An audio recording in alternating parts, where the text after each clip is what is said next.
Hey kids, welcome to quick scratch tutorials from Robotticaa. This is Bhumika over here, wishing you all a happy Father's Day. So today we are going to make an animation on making a greeting card for Father's Day celebration. So you must have played games or you must have seen animations like this wherein you just pick up different decorative items from the bottom of the screen and place it on your card or in a cake or any background that you want to place it on, right?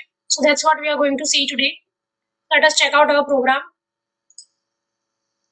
So if you can see, first of all, let us see the background. If you can see over here, the background basically consists of the sprites.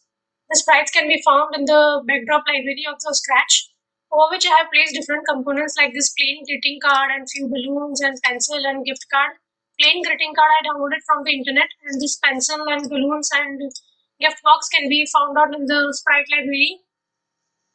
And going to the sprites, I downloaded this sprite which says Happy Father's Day from the internet. This originally was a GIF file, which when I loaded in Scratch is now an image with various different costumes. So if I change between these costumes continuously, it might look like that butterfly is flapping its wings. Let us check out the program for that one. The program I have written in this Happy Father's Day sprite is in the beginning, when the green flag is clicked, I am sending the sprite to its particular location. Then forever, I am changing its costume after every 0.1 seconds. So it looks like the butterfly is flapping its wings. It might look like a little bit of an animation. The other sprites are basically the decorative items which I have placed on the bottom of the screen over here. So if we check any one of these decorative items, let us check this bell. All of these sprites have similar kind of program. The only difference is in this sprite, the bell sprite which I particularly picked is I am playing the background sound, background music from this sprite, which is basically of a xylo, which you will find in this same bell sprite available in the sprite library. We have this sound which I am playing continuously.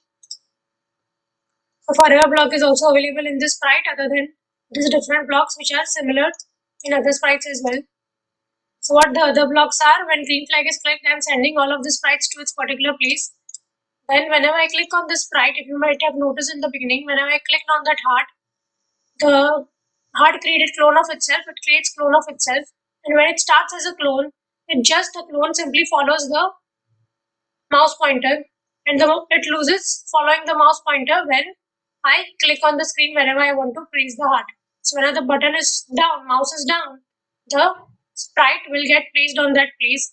In between, if I touch the edge, or if I want to get loose of that particular decorative item, that particular sprite, I will just touch the edge and that sprite's clone will just go away. So if you can see over here, when I click on this bell, the clone showed up. I can place it by clicking anywhere I want to.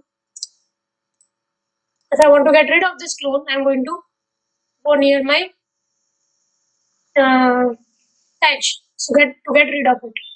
Fine. So that's how the program works. Let us check out the working of the particular entire program.